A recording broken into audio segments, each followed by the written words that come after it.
Broadcasting from the Bayou State and all around the Gulf Coast and streaming nationwide. This is the C.L. Bryant Show. Good evening, everybody, and welcome to your Monday evening C.L. Bryant Show. I am C.L. Bryant. I want to thank each and every one of you out there, wherever you are throughout the fruited plains of the greatest nation on the face of the earth, for joining me here tonight. I want to thank also our friends up in Wilmington, North Carolina, for being there for us. And also, you folks up in Philly, I'm coming your way over the weekend. I'll be in Philadelphia, PA, this weekend. Have an event up there I'll be telling you more about as the week goes on. Tell you a little bit more about it tonight. But as the week goes on, all of you who listen to us on live stream there in Philadelphia, PA, I will be coming your way over the weekend. Hey, folks, 53 years ago today, Ford introduced to the nation, the world, the first Mustang. Yeah, the first Mustang was introduced 53 years ago today. I was just a child at that time, but it only cost, and we thought this was a lot of money. I remember looking at it. I think it was in Life magazine or something like that. I don't even know if Life magazine's on the shelf anymore. But I remember looking at it as Life magazine when it came out, and I remember all the oohs and ahs and everything about that car. It cost $2,300. Just the stock model, the base model. The base model of a Ford Mustang 53 years ago cost $2,300. Jay, I know you got that in your pocket. Oh, I don't know yet. No. I got $25 though. You could have bought this Ford Mustang. I could have bought the a seat panel or something. But today, folks, that same car, stock model, well, it's not really the same car. You got a lot of different technology in it these days, but still, $25,000, $25,000, 53 years later. The Ford Mustang, $25,000 from $2,300 back then. Well, that was a light note, folks, and I'm really glad that we can share some light moments on days like this, because these days, news that's circling the globe and certainly floating around here in America is deep and heavy. And I want to again welcome all of you aboard throughout the fruited plains of the greatest nation on the face of the earth, the greatest success story the world has ever known. That is America. And again, this is the C.L. Bryant Show. I am C.L. Bryant, and one of the things that is on the forefront of most minds in this country right now is our public safety. Are we safe walking the streets of our nation? And the answer to that is a resounding no, we're not. That is why words like profiling, that is why words like, hey, make our country safe again, are resonating throughout our nation now. There seems to be an inordinate amount of loons that are loose on our city streets in America today. And the only thing that I do believe will suppress that, the only thing I think will delay the overrun of lunatics in this country is a restoring of swift justice, law and order. And you have people who are fighting that at every turn for whatever loony reason they may have. I'm looking at this thing, the Facebook killer is what he's called. I'm going to mention his name one time. I shall not mention it again. Steve W. Stevens is his name. He is a rabid dog. He must be found, and he must be dealt with. In my perfect world, he would be dispatched rather swiftly and publicly to send a message to all the other crazies out there who want their 15 minutes of fame for doing something crazy on Facebook. This is what he did, in case you haven't heard, in case you have been at work all day or you were not paying attention yesterday. A 74-year-old man, his name, Robert Godwin. I think we should not forget that name, Robert Godwin, 74 years old, walking home from eating his Easter meal with family, was approached by this rabid dog on the streets of Cleveland. Asked to repeat the name of this rabid dog's girlfriend. The old man was perplexed. He didn't know what this man was talking about. And the evil rabid dog evidently was filming his next actions, because he posted it on Facebook. He pulls out a gun and he shoots the 74-year-old Robert Godwin dead. Takes off in a Ford Fusion. And at this airing of this show, and if someone has any information that I am not aware of because I am on live, please call me and let me know if in fact this rabid dog has been apprehended, shot, or killed. I would like to know that. Why did he do it?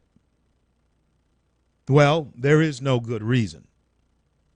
I don't care if he came from a troubled background, troubled childhood. It would not matter. But his reason that he gave was he had had a dispute with a girlfriend that he had been with over 1 year.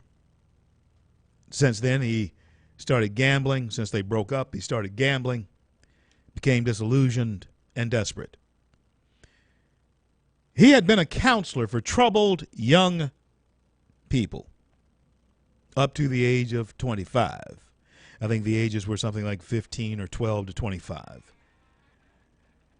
Folks, I want to talk to you a little bit more about the direction. I talk to you about this weekly, nightly. But I want to talk to you about the direction we're headed and why when I return. I'm CL.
CL back with you on this Monday. Thank you so much for joining us here in the jeweled cities of the Arklatex, Shreveport, and Bossier City. Your native son, Bayou Land, is where I'm from, and I'm glad to be streaming live throughout the greatest nation on the face of the earth, the greatest success story the world has ever known, and that is America.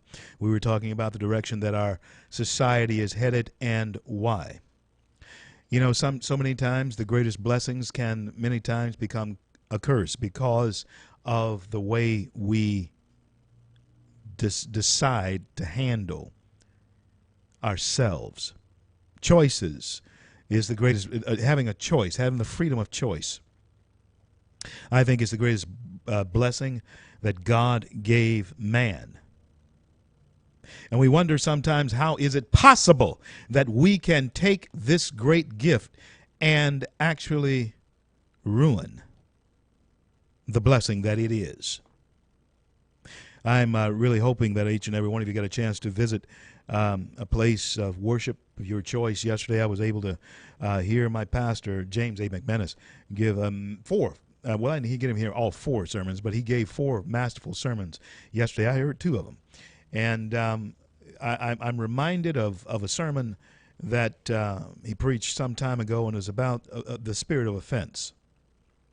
And folks, if in fact I look at what is happening, if we look at what's happening in this country today, how is it that a man who is offended over his girlfriend leaving him or breaking up with him, or he breaking up, however it panned out, how do you translate that to shooting a 74-year-old man walking down the street, coming home from eating Easter meal with his family? Father of 9 and a grandfather. I have no sympathy whatsoever for this shooter. I won't mention his name again. I've mentioned it once. We'll just call him the Rabbit Dog. I have no sympathy for him whatsoever. I just hope that his death is not swift. Now, that may not sound like the most Christian thing to want to happen to a human being, and maybe it is not, but I'm certainly not someone holding myself up as perfect, but I am, in fact, outraged at where this society has come to and why. When we look at Berkeley and what's going on in Berkeley, California, no, these things are no longer protest as far as what's happening in the society and in the streets of our society at this point in time. These are turning into riots, and this is turning into murder. This was a murder. This was a senseless, on top of senseless.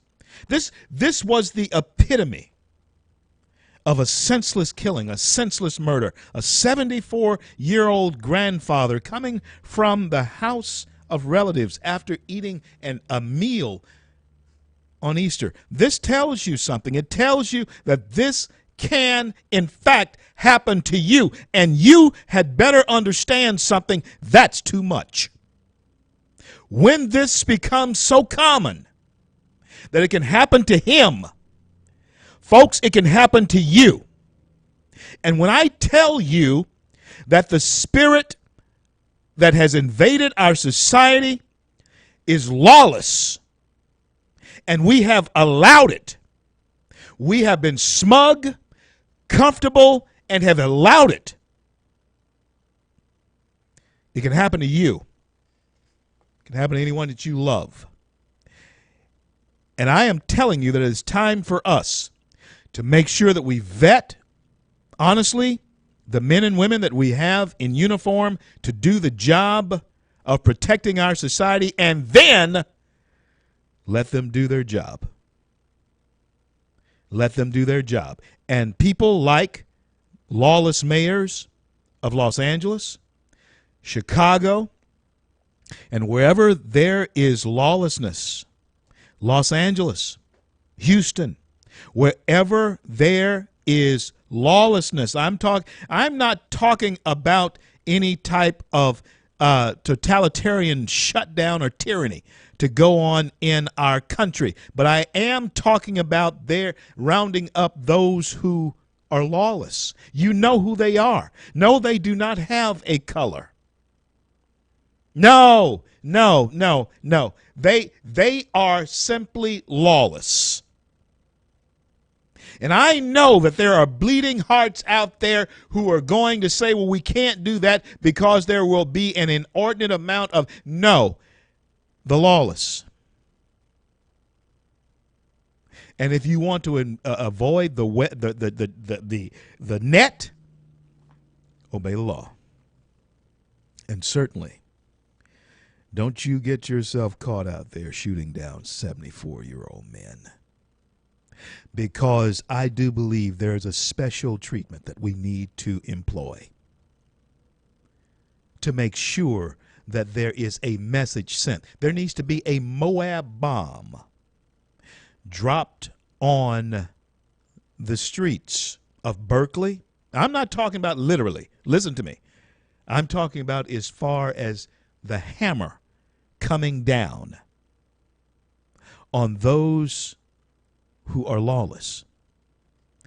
How is it possible in Berkeley, California, they're protesting whether or not Donald Trump has turned in or has not turned in his tax statements, but that turns into a riot? How is that possible? Huh? Berkeley, the home of peaceful protest, the home of free speech, peace, and love. It has now been bought. It is now, monies have now been being poured in to create chaos in the streets of America.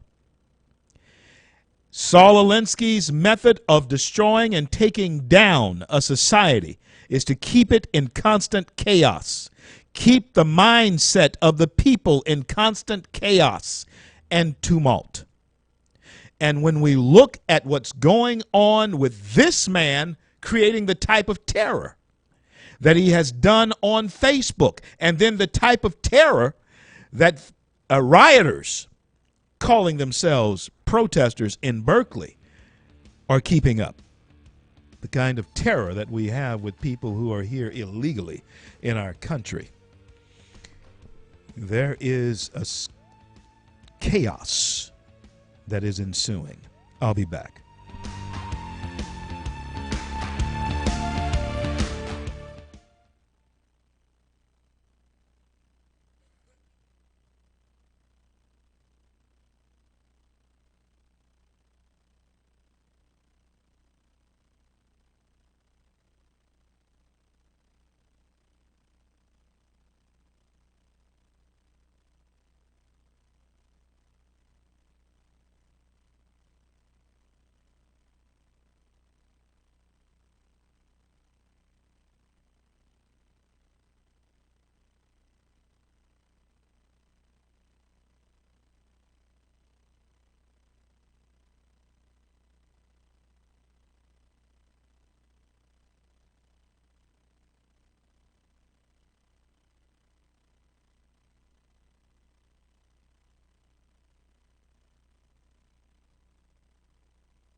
CL.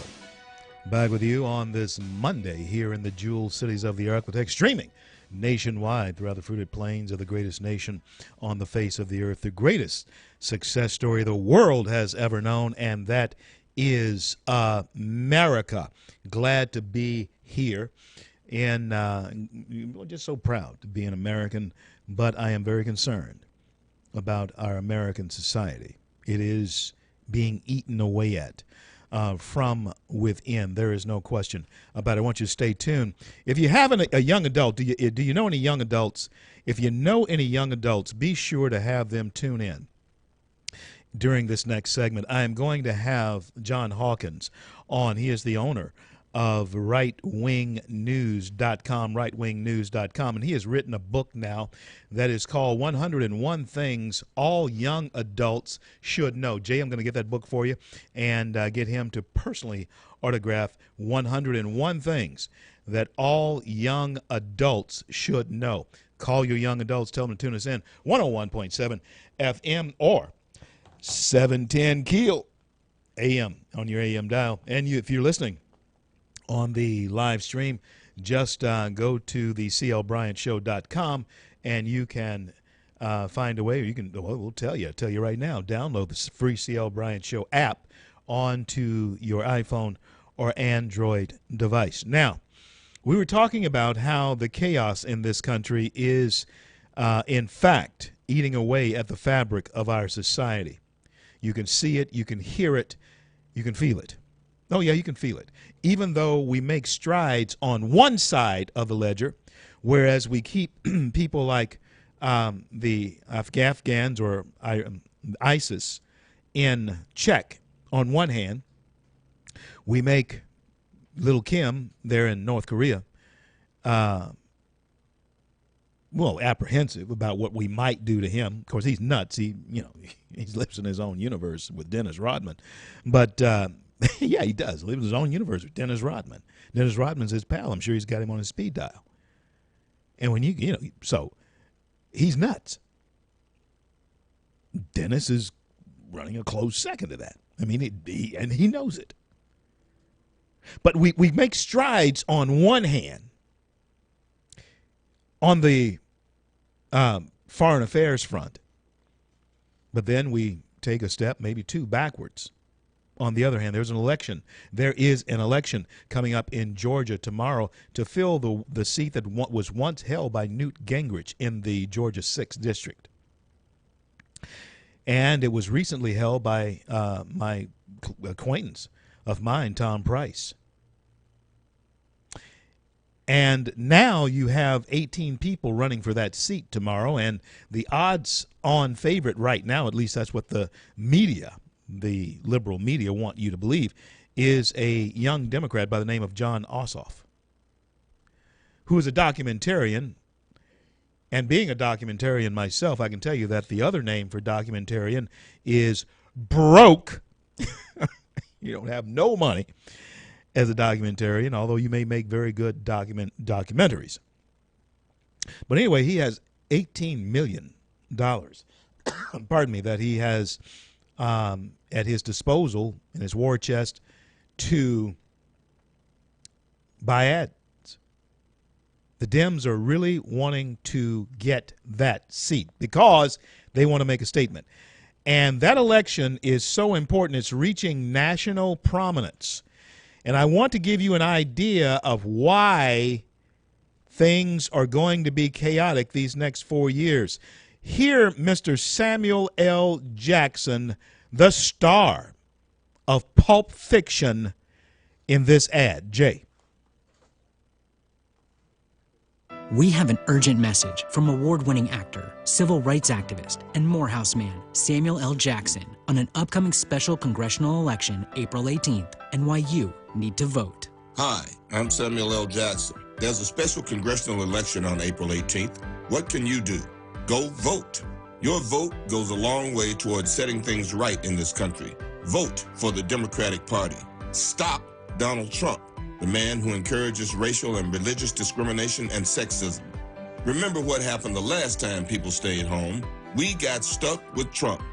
We have to channel the great vengeance and furious anger we have for this administration into votes at the ballot box.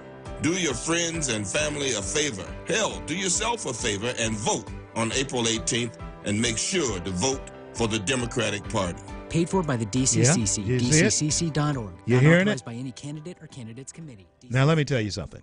Let me tell you something, folks. We have to make it right, the Democrats are saying. And because you guys didn't get out and vote the last time, we got stuck with Trump. That's what Samuel L. Jackson is saying. He calls him a racist and everything else. That is the rhetoric that's going to be the way the game is played these next 4 to 8 years. Get used to it. But what does that do for our society? It takes away the conversation. It takes away the civil discord. Do you know that we have reached a level of unrest in this country, a level of lack of communicating in this country, where if you are this or that, and I'm going to tell you something, and you're going to say, yeah, it's just because you're conservative. But no, it's not. I'm telling you this because it's true. We conservatives, we don't mind hearing the other side of the story, but without beating you up. We could, but we don't. We actually have the numbers, but we don't get violent toward you just because we think you're loons. But you're making it very hard for us to be restrained when we can't even speak our minds without being attacked. The very idea of being a republic is so that everyone can speak their mind with that right to freedom of speech protected. But we're very tired of being called tyrants and attacked just because we have a differing opinion. This is going to stop. I'll be back with 101 things all young adults should know. Head out on the highway, looking for adventure, and whatever comes our way. Yeah, darling, go make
Broadcasting from the Bayou State and all around the Gulf Coast and streaming nationwide. This is the C.L. Bryant Show. CL back with you on this Monday here in the jeweled cities of the Arklatex, Shreveport and Bossier City, and throughout the fruited plains of the greatest nation on the face of the earth, the greatest success story the world has ever known. Want to welcome aboard our friends in Wilmington, North Carolina, as well as you in southern Arkansas and East Texas. Thank you so much for being there for me. It is I, your native son. And I told you that coming up in this segment was going to be the owner of rightwingnews.com, a contributor, townhall.com.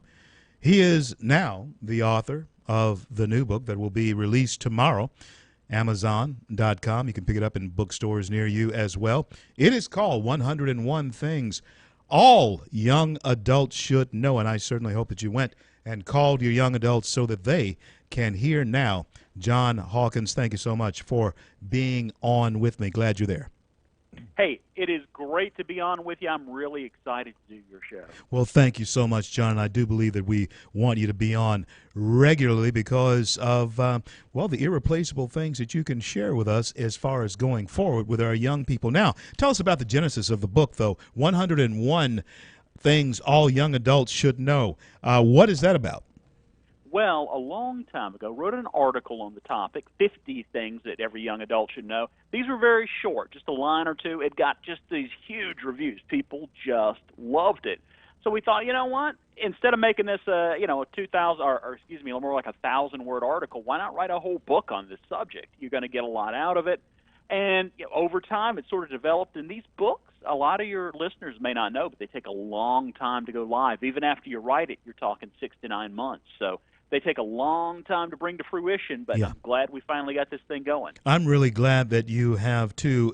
In your study of this, John, tell us, what is one of the most surprising things that young adults should know but don't? Oh, my gosh, there are so many. And you know this. You're a little older. You've been up there. I mean, a lot of the things in the book are things that you learn the hard way. And I'll give you a great example. When I was in college, I got there 18 years old. My parents said, we don't want you working this first semester. We want you to go out there. We're going to give you an allowance. Right. So I'm like, all right. So then naturally I get in the mail a credit card that I'm pre-approved for. And I sit there and think, my gosh, I'm pre-approved for this card. Are these guys dumb? They're sending this to a college student without a job. So naturally I got the credit card, went out there, spent it on some really important stuff like pizza, party supplies, about $400. I didn't have any money coming in. I couldn't pay it back. By the time I got done, I paid out over $1,000, and most of that was in penalties and interest, and it took me years to pay it off. So they weren't so dumb. I just didn't know any better. So there's a lot of things like that in the book that, and you're laughing, you're chuckling because I don't know if you've done it. Oh, man, not only have I done it, I've had my children do it. And so I know exactly what you're – so the fiscal responsibility of who pays for this, where the money comes from, you're saying to all of us that young people still think that it grows on trees, huh, John? Well, they do a little bit, but let's face it, a lot of times your parents know better than you do. Yeah. But they don't tell you every detail because they can't think to. There's so many things. Now, if you asked them, but how often do kids at that age, they think they know everything. You're 15, 16, I know better than my parents. Right. And you go, and so what we're trying to do is just get those things out to them that we learned, you and me and your kids. Yeah. The hard way. Absolutely. Get it to them. And you know what? You make a very interesting point because, and all of you, my audience, we're very strong in the 35 to 65 and up age range. And so in that 30-year gap, what we're looking at, John, is people who have lived a while and people who should and do know better, but a lot of times we just don't do better as far as that's concerned. Now, when we think about that, let's also examine this. What then is because I'm reading here. I'm going to read to you folks. I want you to hear something that John has said. It says, "This is what life is like. It always looks greener on the other side of the fence, no matter which side of the fence you're on." And folks, I think sometimes whatever. A lot of my listeners are well. They're doing well. They've lived a while, and they're beginning to find their way.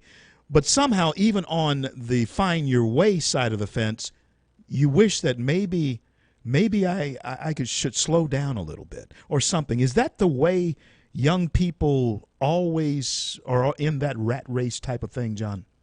Well, absolutely. You got to think about what's going to be important to you down the road. Because right now, you're out there, you're doing your thing, you don't think about it. But one day, you're going to get old. And you know what's going to matter? It's not going to be the stuff. I mean, stuff is nice. I like stuff, Yeah. but it's going to be the people.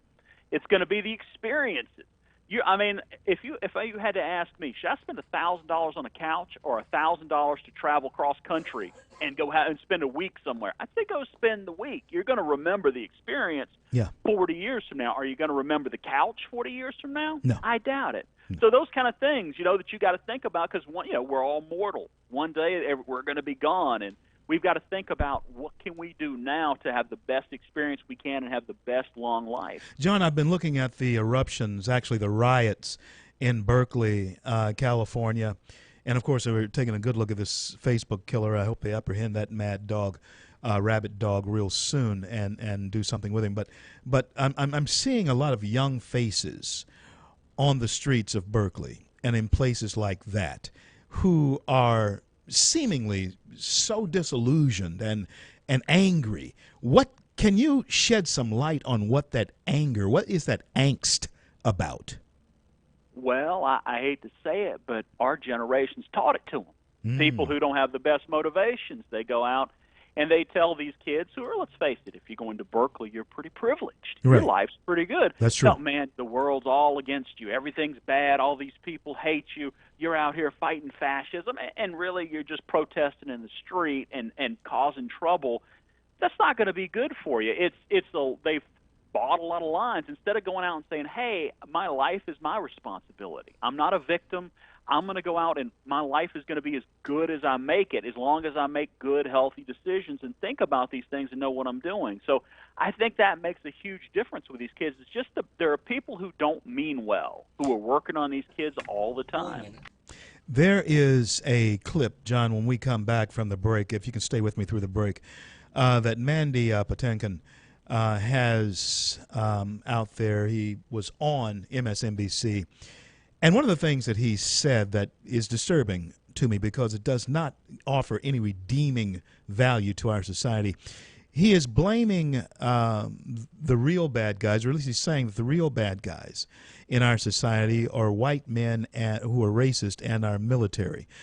A lot of our children, young people, red, yellow, black, and white, John, are buying into that type of speak. I want to talk to you about it when I return. I'm CL Bryant Show. On with John Hawkins. Be back in a minute.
CL, back with you on this Monday.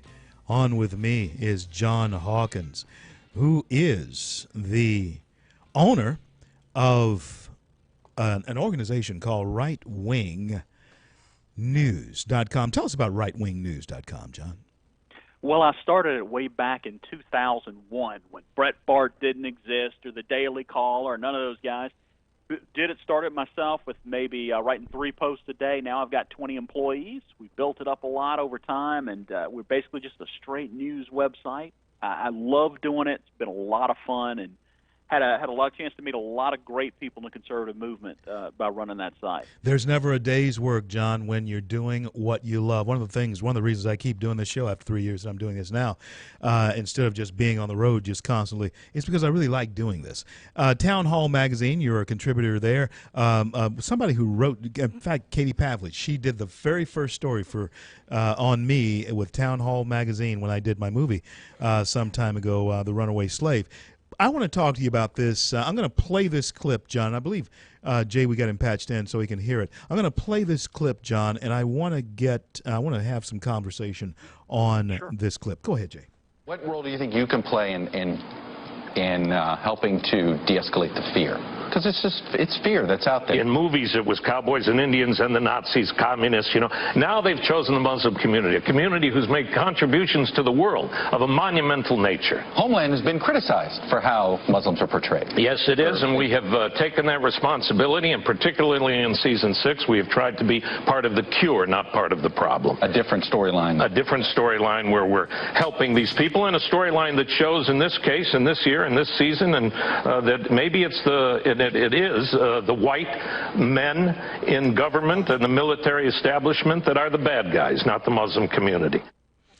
Of course, and I don't know if it's condescending to say I have Muslim friends, I have white friends. I don't know if that's condescending anymore or not. I know it used to be seen that way when people would say I have black friends, But anyway, that's not what I want to talk about, John.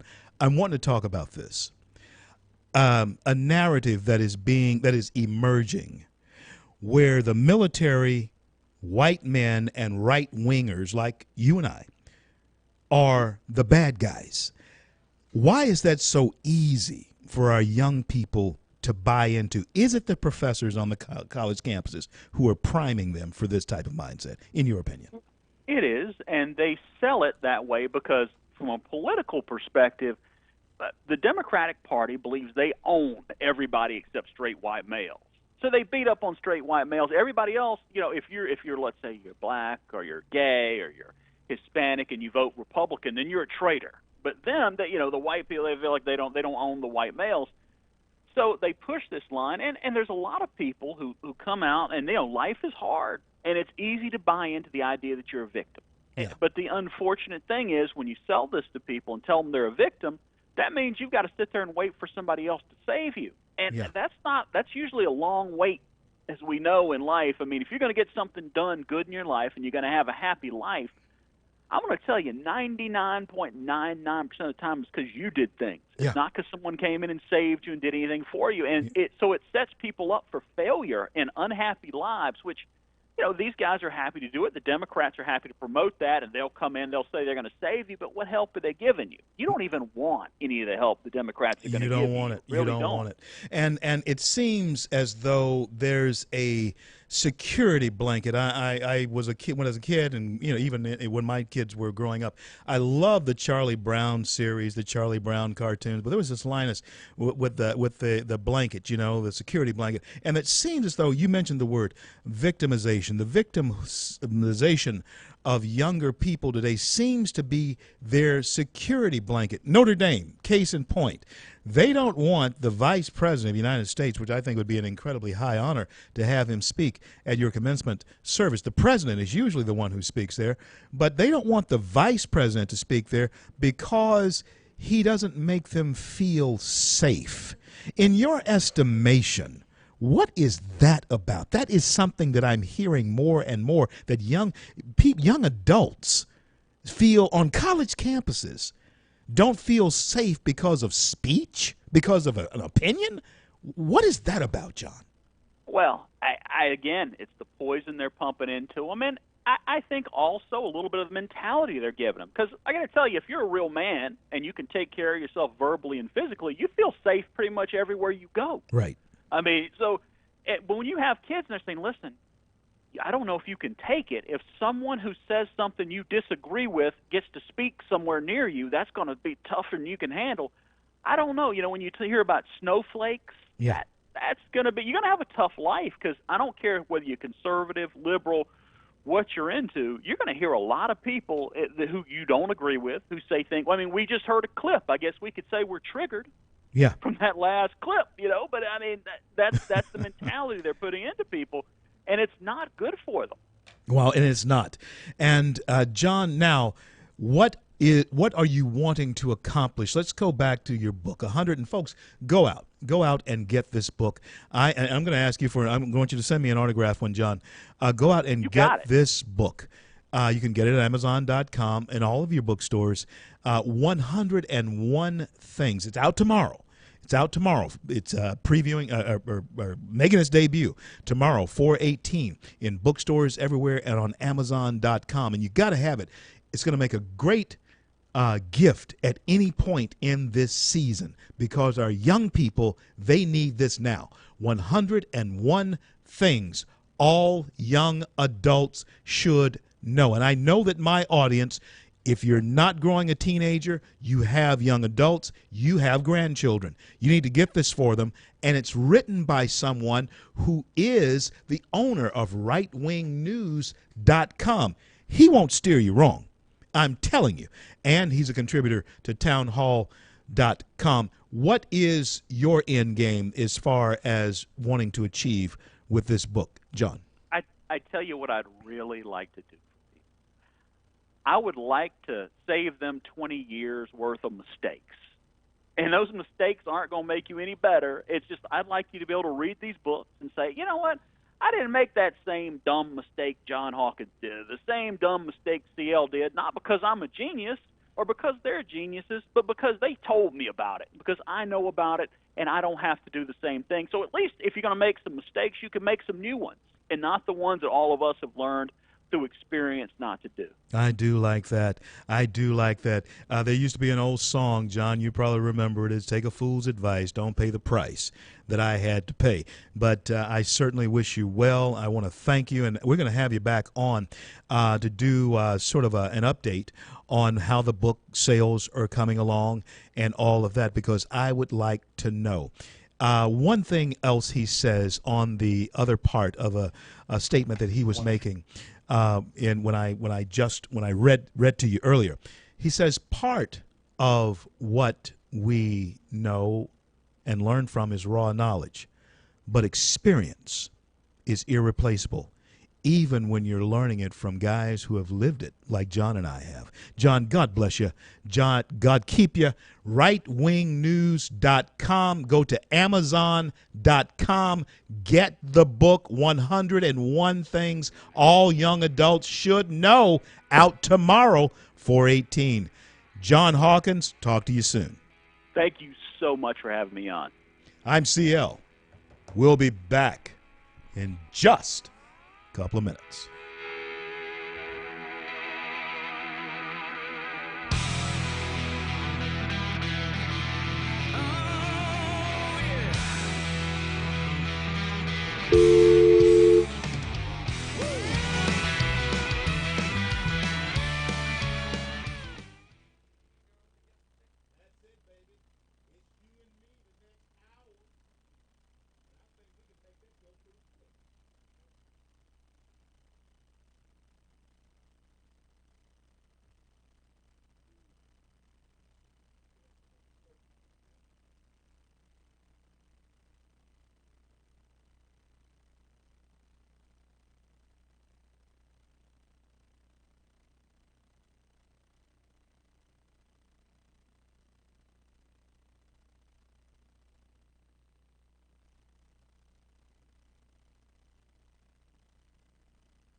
Well, I'm back. CL. And I want to thank all of our sponsors for being there with us. Tiger, Axle, Chevyland, Subway, Yoakum, Toyota, Grub Burger, Red Wing Shoes, SS Truck, Jack Spring Electric, Mercatech, Avalone Doors, Prime South Financial, and our newest sponsors, Architects Water Garden. I could sing that jingle. Architects Water Garden. John and Mary, go see them. They can create a beautiful situation in your own backyard if you let them. Anti-Pest, Milam Cars, Dale's Paving, Fido's Crawfish, and more. Todd and Tammy, thank you so much for being there. And my good friends over at Good Life Health Food and Deli. Be sure to talk to Stephen when you go in there. And if you want to be an advertiser with the CL Bryant Show, call Rick or get in touch with Rick at TheCLBryantShow.com. Rick at TheCLBryantShow.com. Again, I want to thank each and every one of them. My question to you now is, are you raising? Have you raised? Do you have in your home, or have you sent them to college? Do they come home for Thanksgiving dinner? Do they come home on the weekends a snowflake? And no, I am not talking about anybody's skin color or anything like that. I am talking about your precious little jewel we call our children. Have you raised snowflakes? That is the new term. John Hawkins referred to it.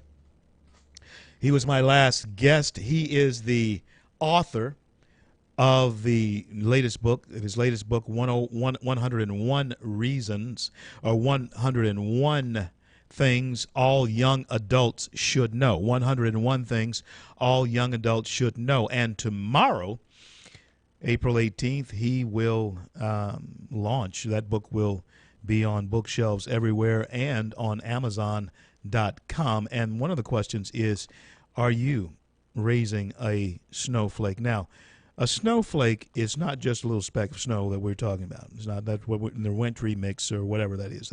That's not what we're talking about. The term lately is now used as a slang, sort of an insult, often used in sort of a derogatory term. And I'm not wanting to be derogatory. I'm just asking you if, in fact, you know one. I'm going to find out here in just a minute because I'm going to tell you what it is. I'm sure a lot of you don't know what a snowflake is, the way they're referring to it today.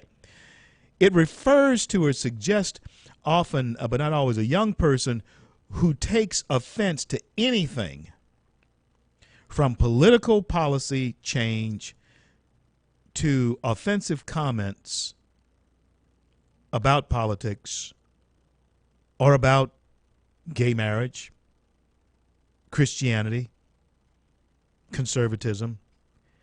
They feel unsafe. They feel vulnerable if you talk about those types of things. They melt. Snowflake. New term for me, too. I didn't know. I do know now. I don't know if I'm going to use it often, but I do understand the reason. And it's probably a Yankee word because we down in the South don't ever think about snowflakes. Not in this neck of the woods anyway. We don't think about snowflakes, but it's referring to someone who is very easy to melt, someone who's easy to burn up or get to. Weak. And are we raising, and I guess that question, it may be even redundant. It may be rhetorical because it's speaking for itself. The fruit that's falling from our American tree right now is actually speaking for itself in some cases. Not in all. I'm looking at young people every day who are strong and are going to be fantastic patriots, fantastic Americans. I'm going to be talking to some of them in Philadelphia over the weekend. Young people, going to be talking to them. And so when we do that, when we take this onto ourselves to do this, then we must understand that we may be raising a generation of young folks who can't stand the heat in the kitchen. and the heat in this American kitchen that we're in right now, brother, sister, you better believe it's hot up in here. It's hot in this American kitchen. Everywhere we look, the question has to be, can you face the heat? And if you are weak in this society, well, it makes you wonder, where will the society be in 10 to 20 years? You know, the question that is burning on my mind these days, and that is, where are we going to be in a year from now? Because we are basically living, and I think people are feeling it too. I think people are actually feeling this way. People are feeling a minute-to-minute, day-by-day type of existence. We don't know if we're going to go have to do something to Little Kim in North Korea. We don't know what the Iranians are going to be up to. The Russians, we're sending messages to them. The Chinese, can we trust them? A 74-year-old man walking down the street, shot dead. If you're on a college campus and you happen to be a conservative and you want to speak to a college campus in Berkeley, California, hey, anywhere, Houston, you may actually start a riot. That's what's going on. That's the world we live in. And then we look at, and I have to look at it because I was a part of it and am a part of it and will be a part of it until Jesus comes. That's the church. You have to look at that too. What effect is it having on society, if any? Is it having the effect on society that it should, or is it compromising? We'll talk a little bit more when I return. Don't go anywhere. That could ever be. Don't turn on the lights, 'cause I don't want to see. Mama told me not to come. Mama told me not to come.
You know, Paul Harvey, many, many years ago, it was back in 1965.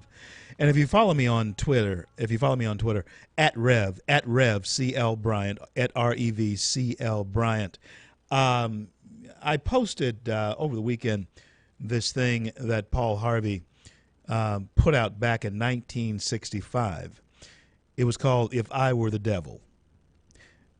You can Google it or just go and follow me on Twitter. Anyway, I'd love for you to follow me on Twitter. Go there and follow me and listen to it. You'll be appalled. I mean, you won't appalled, but you'll be surprised, very surprised at what he said in 1965. Maybe it was 63, but it was in the 60s. At how on point he is right now. Folks, I'm very proud of what's going on in this administration so far. I'm very happy with a lot of things going on, not everything. My good friend and Steve Bannon and I had been friends years ago. Andrew Breitbart introduced us many years ago now. It seems like he may be sailing in troubled waters, but then again, that may be all hype. The president holds a lot of things close to his vest. I certainly hope he keeps Bannon. I really hope that he keeps Bannon because Bannon was one of the linchpins that did, in fact, secure what we know as the conservative and grassroots vote for him. There are some things that I am curious about and, sort of perplexed about as far as the president's attitude toward people like Mark Meadows, who without Mark Meadows and conservative senators like him, congressmen like him, and senators like him, he would not have won their states, North Carolina in particular, where Mark is from. But I see, the reason I mentioned Paul Harvey is that I see something, and if I were the devil, I see something very serpentine, let's just say, very serpentine, that is going on in this country that is just shady. I see a lot of baiting and switching. You see it too. You see it too, whether you want to admit it or not. There's a lot of baiting and switching goes on. It goes on in your local politics, wherever you are, listening to this program throughout the fruited plains of this great nation, the greatest nation on the face of the earth, the greatest success story the world has ever known, America. But I need to add these words now, thus far. And I have a feeling that after us, there won't be any nation that ever rise again that we were. And the saddest words that can ever be said about our nation is it used to be. Once was. We might have been. We were.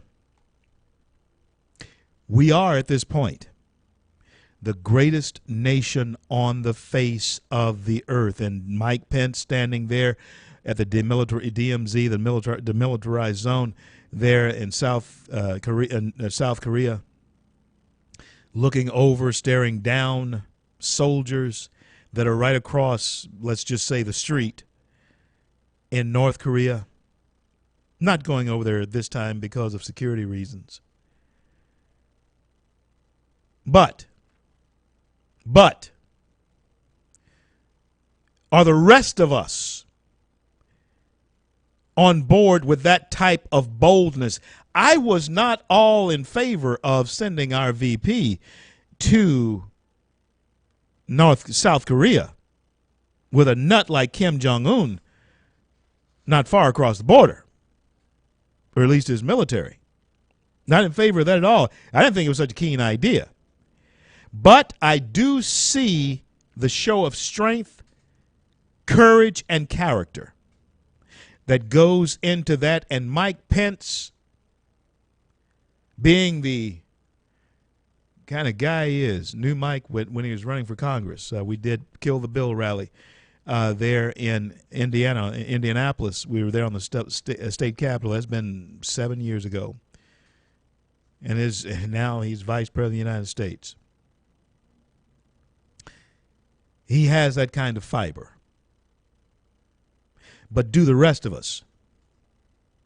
I just mentioned the word snowflake. We know that that's being applied, and that's not for nothing. There's a reason why that word is being applied to some of our young people on college campuses who cannot stand to be confronted with anything other than what their professors have told them.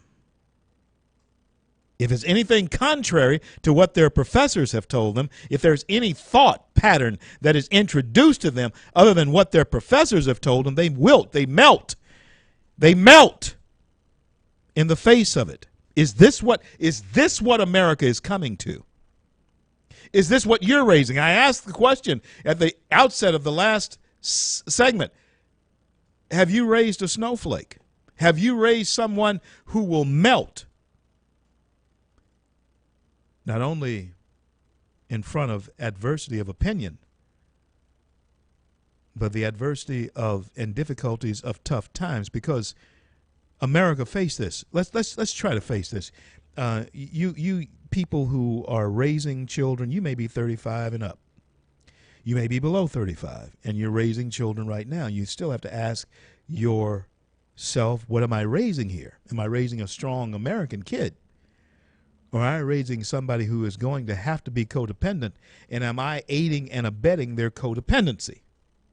These are hard. These are questions that we're going to have to ask ourselves, because when I look at, yes, young people in my family, my kids and grandkids, I have to ask myself, I have to temper them with questions that I ask of them. I need to know.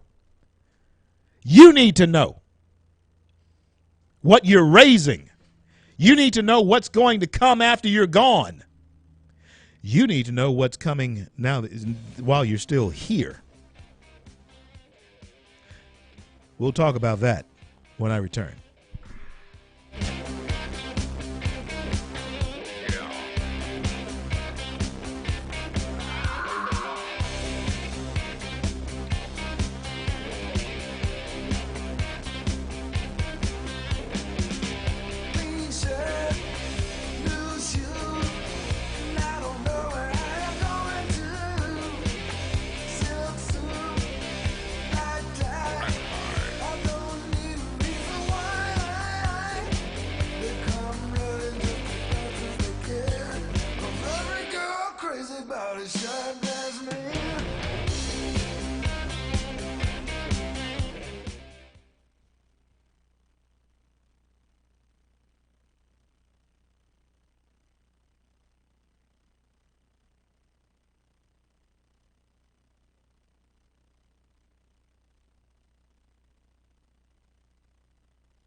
CL.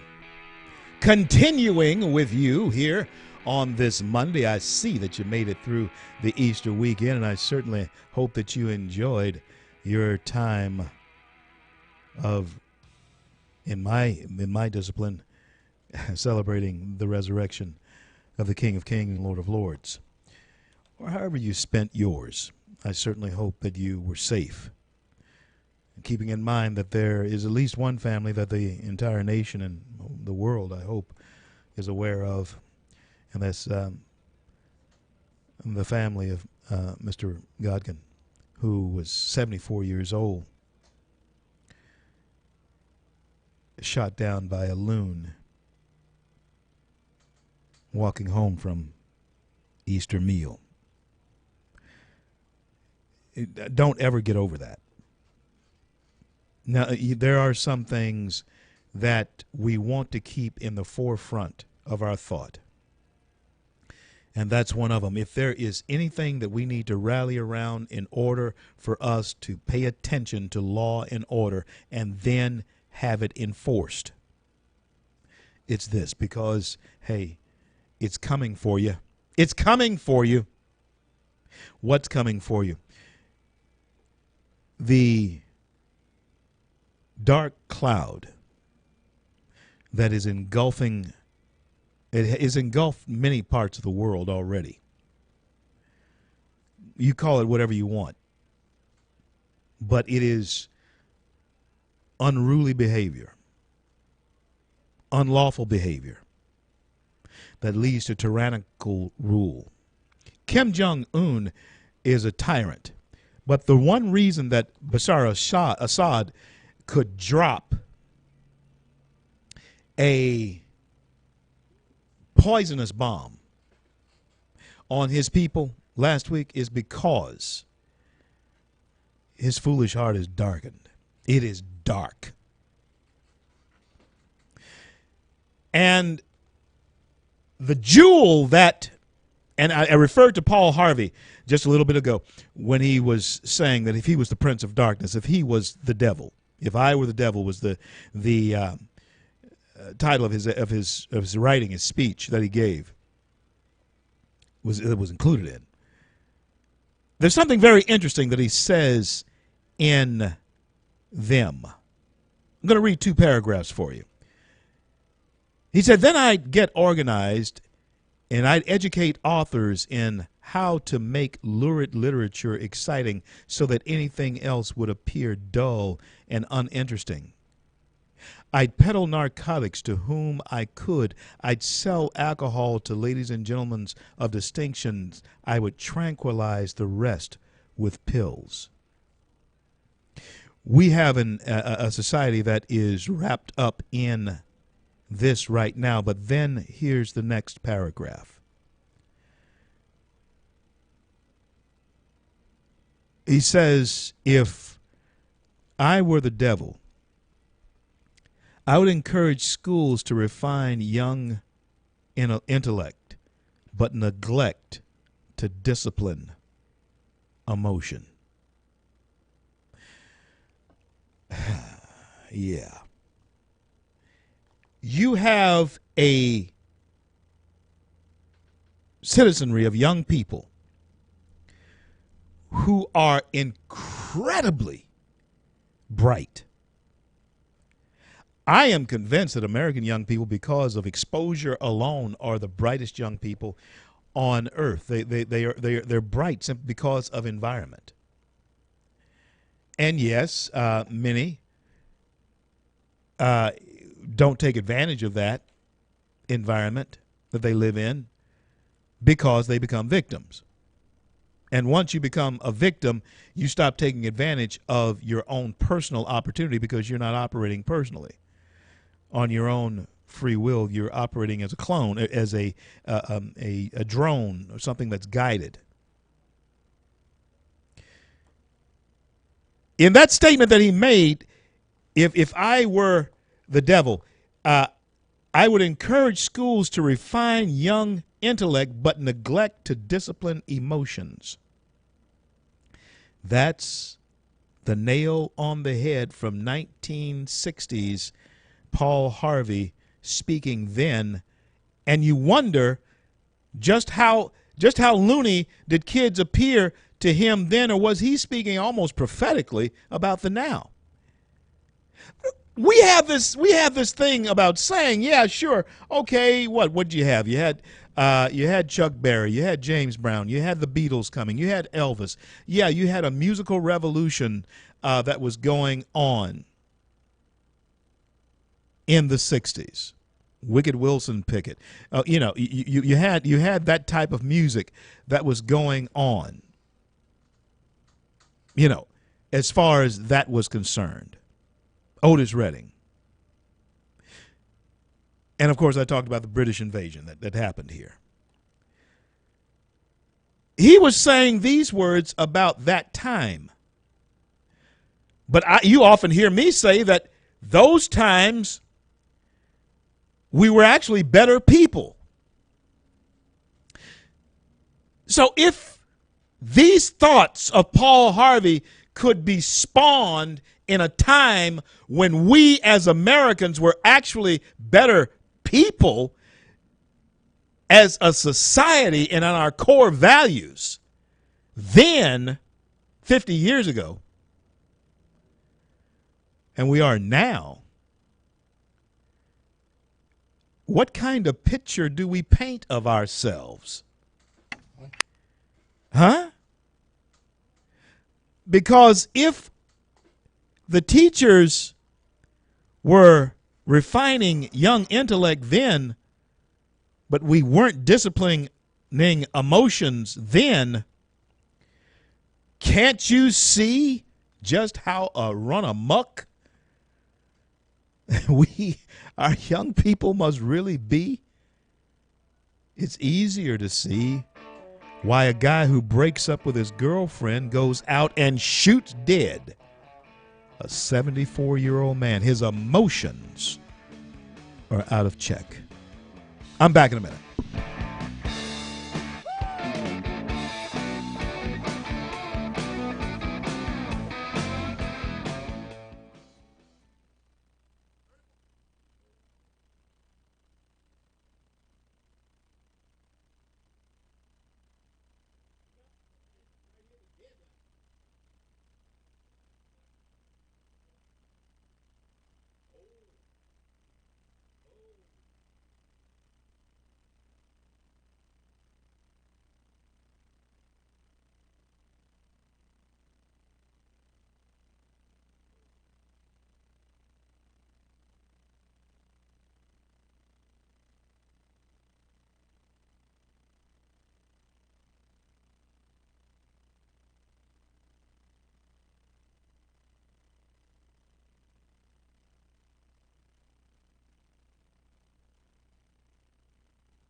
Broadcasting from the Bayou State and all around the Gulf Coast and streaming nationwide.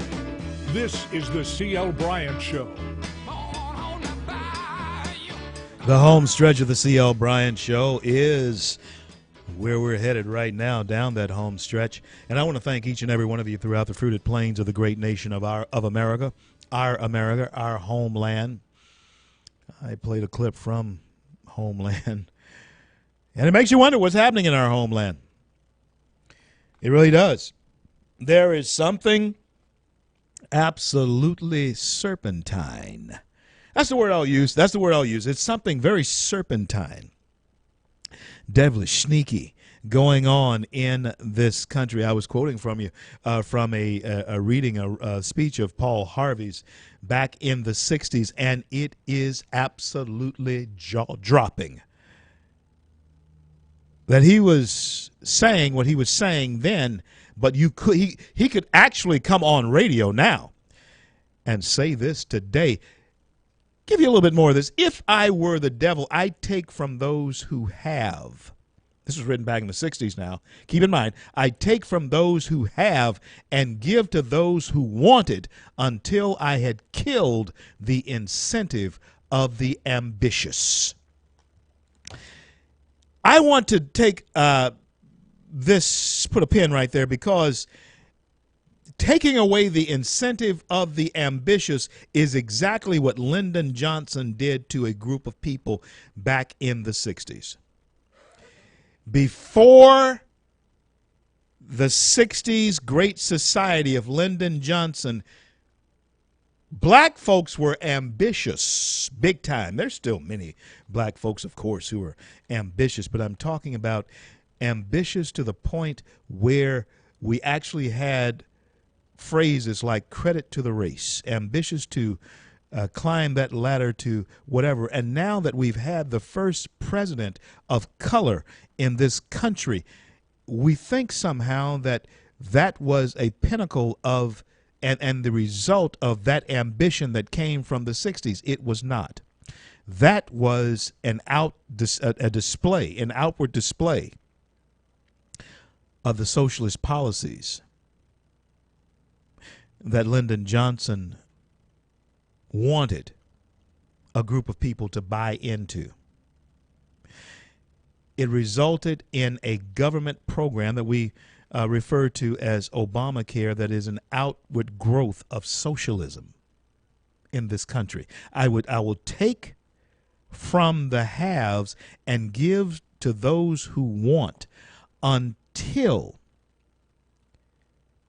I have killed the incentive of the ambitious. There is no incentive for a person who is ambitious to be ambitious if everything has an equal outcome. Are you hearing me?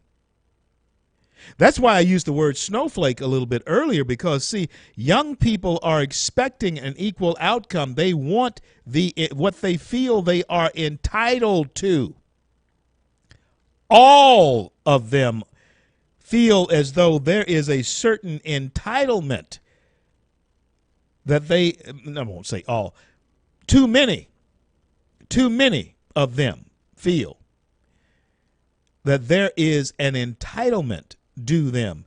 And there are too many, not all, but many college professors who are telling them they're right. And mom and dad who worked hard for theirs, well, that's not the way you do it anymore. Government. Yeah. It's not in God we trust, it's in government we trust. That's what Paul Harvey wrote back in the 60s. He would just kill the incentive of the ambitious. And listen, this was the second part of what he said in that paragraph. He says, and what would you get if you could get whole states to promote gambling as a way to get rich? This was 1965, 63, 65. He was gambling in Las Vegas, Reno, out in Nevada, which was basically a desert back then. Even Las Vegas was still basically a desert back in 1965, 63. I mean, they've turned it into an oasis now. And now hear this. Jay and I were talking about this the other day. I was talking to Jay about this the other day. Listen, now they're going to move the Oakland Raiders. And I guess they're going to be the Las Vegas Raiders to Las Vegas. Now I want you to picture this. Picture this. You now have a 22, 23-year-old football player who is a millionaire in Las Vegas with tons of money to spend. Me thinks you're asking for trouble. Oh, you think you're seeing stories about athletes run amok now. You wait until you start turning young kids with plenty of money, high speed, high strung, high volume athletes loose in Las Vegas. Hey, we'll be back. I done ran into my baby and finally found my old blue jean.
CL back to close it out here.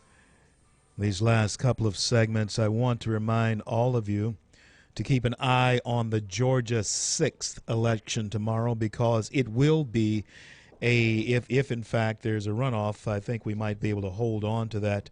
But you have 18 candidates running. The Republicans are flooding that field as well. They're crowding it out. And one of the things that conservatives, Republicans, we're going to have to pay close attention to. We got to pick the candidate, one or two of them, not 17. Of course, I know there's not 17 Republicans running, but there's a bunch of Republicans running in this, which is crowding that field to a point where it actually could give this Democrat the advantage. Democrat had held that seat in decades, going back to Newt Gingrich, in decades. And you know that they're wanting to make, if you lose Georgia, you folks listening to the live stream there in Georgia, you lose this election. If the 6 goes to a Democrat, the Democrats, listen to this, they are going to declare that this is a referendum on Donald Trump. Yeah, they are. They're going to say it's because America's revolting against Donald Trump is the only reason a Democrat can have Newt Gingrich's old seat. They're laying in the bushes waiting for this, and they're getting help from Hollywood. I want to play this clip for you one more time. I want to play to give you an idea. Here it is, Jay.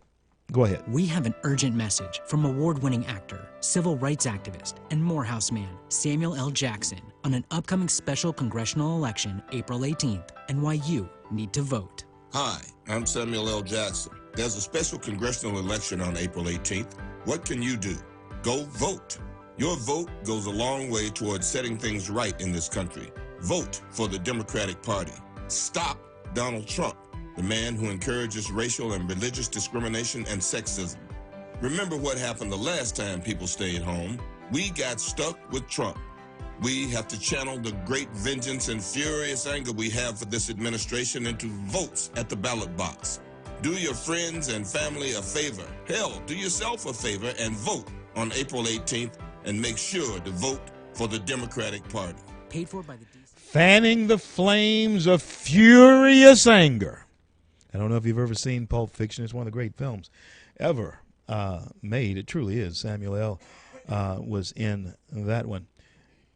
But that's the flames that are being fanned there in Georgia. Trump is being painted as a racist and a xenophobe. Oh, yeah. So are you. If you're a conservative Republican, you are too. Yeah, we got stuck with Trump because you didn't go out and vote last time. You better go and vote. Save us from the homophobes and the xenophobes and the racist. And if this Democrat takes that seat, they are going to try and say that this is a referendum on Donald Trump. But let me tell you something, folks. You yourselves, you who have these, if you're a Christian, if you're a person who understands American core values, the Judeo-Christian principle that we were founded upon, well, I think you're out of your mind if you don't believe that we should protect what we feel has been given to us as a land of the free and the home of the brave. Other faiths, other religions that would overrun, and this is what young people don't understand, this is what Hollywood doesn't understand, is that you let there be an overrunning of Sharia law or any type of socialist agenda that takes place in this country. You're seeing what happens in the streets of Berkeley when socialist ideas are allowed to flourish. Everything else is shouted down and it turns into fascism. Although you're the one that's called a fascist, but yet you're the one that they don't want to speak. Huh? That's the chaos. That's the confusion. And that's really what Paul Harvey was pointing to in his speech, essay, If I Was the Devil. You got to create that. Saul Alinsky nailed it on the head. Had his son. I interviewed his son. I got to get David Alinsky back on the show. I really want David Alinsky back on the show. That's Saul Alinsky's son. I interviewed him several months ago. Now, I want him back on the show in light of everything that's going on in Berkeley. In fact, I'm going to give him a call here. I'm going to give him a call here later on. Get David Alinsky back on the show. In light of everything that's going on in Berkeley, California, everything that's going on in America, hands up, don't shoot. I'd love Black Lives Matter. I want to get David Alinsky, son of Saul Alinsky. I want to get him on this show to give us his take on that type of chaos. Because remember, it was David Alinsky who was actually trying to rehabilitate his father's legacy when he said that Republicans would do very good, conservatives would do very good to actually follow the model that Democrats have been following for years, and that is to learn how to agitate. It'd be good to hear from him on that. I'll be back with the last word in just a minute.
If you had not have fallen, then I would not have found you.